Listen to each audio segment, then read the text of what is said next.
নমস্কার বন্ধুরা, আমি বাবলা মুখার্জি। আমার ইউটিউব চ্যানেল ট্রেডারদের জীবন নিয়ে আবার আজকের ব্লগ করতে আমি আসলাম।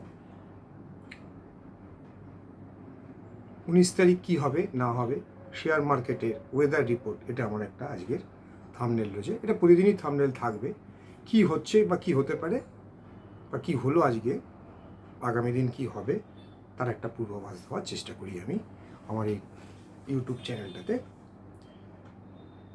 সতর্কীকরণ বিধিবদ্ধভাবে বলে দিই, এই চ্যানেলে আমি যা বলবো বা যা করার কথা বলবো সেগুলো সম্পূর্ণ হচ্ছে এডুকেশনাল পারপাস, শিক্ষণীয় ব্যাপার।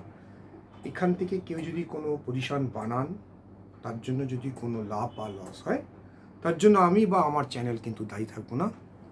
আপনি আপনার ফিনান্সিয়াল অ্যাডভাইজারের সঙ্গে কথা বলে তারপরে শেয়ার মার্কেটে ইনভেস্টমেন্ট করার কাজ করা শুরু করবেন।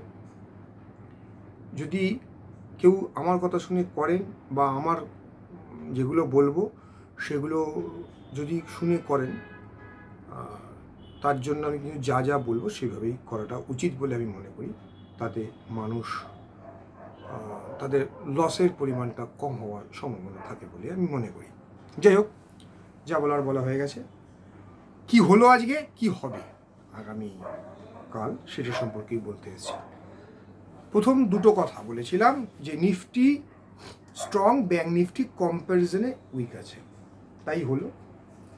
নিফটির সাপোর্ট বলেছিলাম 24,500, দেখে নিন, মিলিয়ে নিন। আজকের লো হচ্ছে 24,510, নিফটি হাই হচ্ছে 24,838।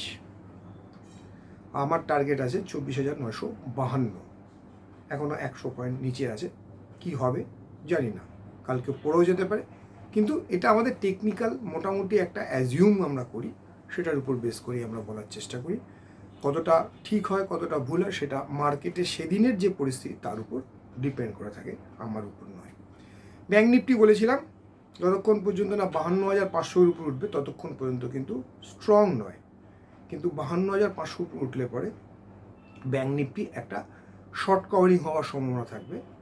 আর নিচের দিকে ব্যাঙ্ক নিফটির সাপোর্ট বলেছিলাম 52,200, 52,100 এই পর্যন্ত আসতে পারে। এখান থেকে আবার একটা বাই হতে পারে, এটা কালকে আমি কিন্তু বলে দিয়েছিলাম। দেখুন সে ঘটনাটা ঘটেছে না ঘটেনি। আজকের লো হচ্ছে 52,168, সেখান থেকে নিচ থেকে ব্যাঙ্ক নিফটি টেনে তুলে নিয়ে গিয়ে আজকের হাই 52,800, দেখুন 52,782 বলেছিলাম, তাই হয়েছে। তো যাই হোক, 53,000 strong resistance according to options chain, সেজন্য ওর নিচে এখন আপাতত আছে। তবে 52,500 কিন্তু আবারও বলছি মারকাটকারী জায়গা, দুইজনের ফাইট হবে, পুট আর কলের মধ্যে ফাইট হবে, কার স্ট্রং কে বেশি তার উপর ডিপেন্ড করবে। তবে কালকে সকালবেলা যদি 52,500 কাছাকাছি পাওয়া যায় এবং 52,150-200 যদি লেভেলটা হোল্ড করে, তাহলে কিন্তু উপরের দিকে ধাবমান হওয়ার সম্ভাবনা থাকবে। তবে 52,800 উপর যদি চলতে শুরু করে, তাহলে কিন্তু অল টাইম হাই মানে 53,400 পর্যন্ত যেতে পারে। এই হলো ব্যাঙ্ক নিফটির সাপোর্ট রেজিস্ট্যান্স কত দূর যেতে পারে, কি হতে পারে না হতে পারে, তার একটা ছোট্ট আভাস আমি দিয়ে দিলাম। তাহলে ব্যাঙ্ক নিফটি শর্ট পজিশন কিন্তু এখন আপাতত কেটে দিতে হবে। কালকেই বলেছিলাম যে এই 52,500-র উপর চলে গেলে কিন্তু আর আমরা শর্ট পজিশনে থাকবো না, আমরা ওটাকে উল্টে লং করব। কিন্তু তার লং স্টপ লস হচ্ছে কিন্তু 51,700। তাহলে পরে আমরা কি করব, যদি নিচের দিকে আসে তাহলে কিনবো, কিনে উপরের দিকে যেতে পারলে পরে পয়সা পাবো। উপরে কিন্তু আবারও বলছি, উপরে কিনে কিন্তু আমরা ফাঁসবো না। যা কিনবো নিচে কিনবো, নিচে কিনে আমরা উপরের দিকে পয়সা পাওয়ার চেষ্টা করব।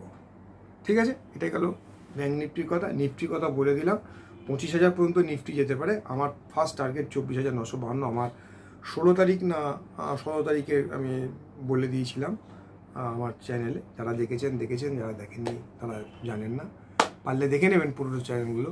কী কী বলি, যা যা বলি মোটামুটি চেষ্টা করি ফলাবার জন্য। আমি ফলাবার না, মার্কেট সেটা রিয়্যাক্ট করছে আপাতত, কিন্তু কবে যে উল্টো রিয়্যাক্ট করবে সেটা আমরা কেউ বুঝি না, কেউ জানতে পারি না, কেউ বলতে পারি না। তার জন্য পথ কী, উল্টো যদি রিয়াকশান হয়ে যায়, all stop loss. Must stop loss, protect our capital. We are the trader, we must protect our capital with a stop loss. When we get a trade, we must have some stop loss. এটা মাথায় রাখা খুব দরকার। আর যে কোনো জিনিস কেনার সময় নিজের দামটা হচ্ছে মাস্ট। যে আমি কোন দামে কিনবো সেটা আমার ব্যাপার। যে কোনো জিনিস কিনতে গেলে মার্কেটে একটা লোক একটা দাম বলে, প্রাইস বলে, সেই প্রাইসটাতে আমি নাও রাজি হতে পারি, আমার মনে হয় এই প্রাইসটা কেনাটা আমার পক্ষে ঠিক না, আমি তখন তাকে একটা উল্টো দাম দিই, যে দামটা আমার ক্ষেত্রে সুটেবল বলে মনে করি। সিমিলারলি মার্কেটের ক্ষেত্রেও তাই। যে কোনো স্টক, নিফটি, ব্যাঙ্ক নিফটি, যাই হোক না কেন, আপনি আপনার সুটেবল প্রাইস যখন মনে হবে যে এই জায়গাটা আমার কিনলে পরে আমার লসের পরিমাণ কম হবে, লাভের পরিমাণটা বেশি হবে, সেই জায়গাটা কেনার চেষ্টা করবেন। ঠিক আছে, হয়ে গেল। নেক্সট স্টক, আজ কী স্টক বলেছিলাম? শ্রীরাম ট্রান্সপোর্ট ফাইন্যান্স সুন্দর মুভমেন্ট দিয়েছে, আজকের হাই হয়েছে শ্রীরাম ট্রান্সপোর্ট ফাইন্যান্স 2873 টাকা। শ্রীরাম ট্রান্সপোর্ট ফাইন্যান্স কালকে 2810 টাকায় ক্লোজিং ছিল, সেখান থেকে 2873 টাকা। বলেছিলাম বাই করতে 800, প্রথমে হচ্ছে 2700, হ্যাঁ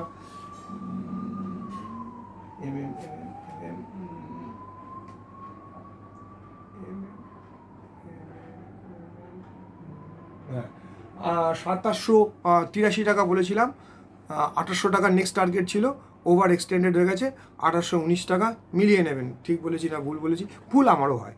আইসিআইসিআই ব্যাঙ্ক শর্ট ছিল, 51-50 টাকা স্টপ লস ছিল। প্রথমে কিন্তু উপরে খুলে নিচে এসে 36 টাকা 37 টাকা পর্যন্ত দেখিয়ে তারপর সে উল্টো দিকে গোত্তা মেরে উপর দিকে উঠে স্টপ লস যদি কারোর থাকে তাহলে ট্রিগার করেছে। আর যারা বেঁচেছেন নিচে কভার করে নিয়েছেন, বেঁচে গেছে। আমি কি বলেছি? যারা শর্ট করবেন ছোটো ছোটো স্প্যানে প্রফিট বুকিং করবেন, ছোটো স্প্যানে প্রফিট বুকিং করবেন, কারণ অনেকে শর্ট করে খেলার প্রবণতা থাকে। যাই হোক, এটা গেল এটা।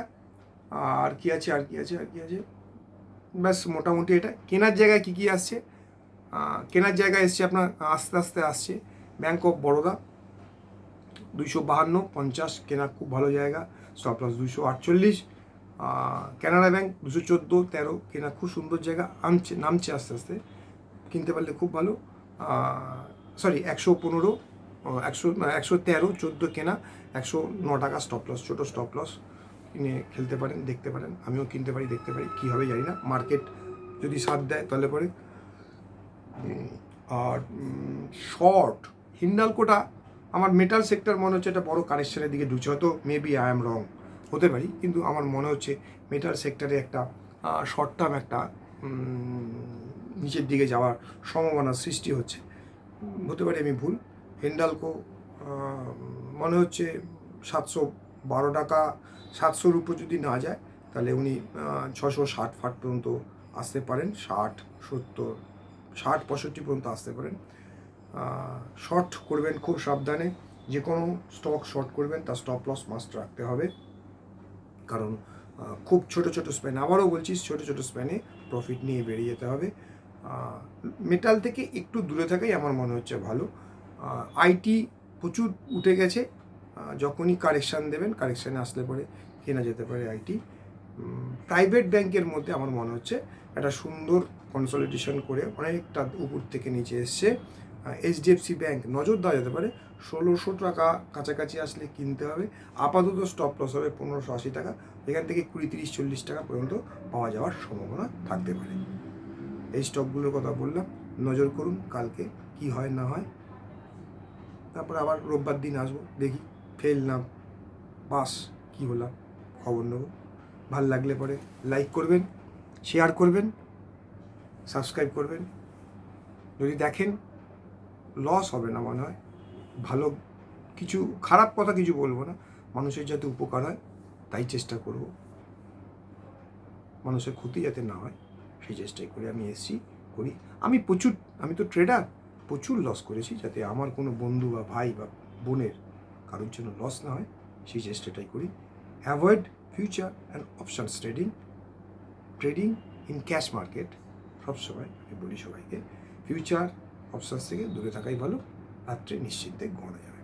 নমস্কার, আজকের মতন বিদায় নিচ্ছি, আবার দিন আবার আসবো।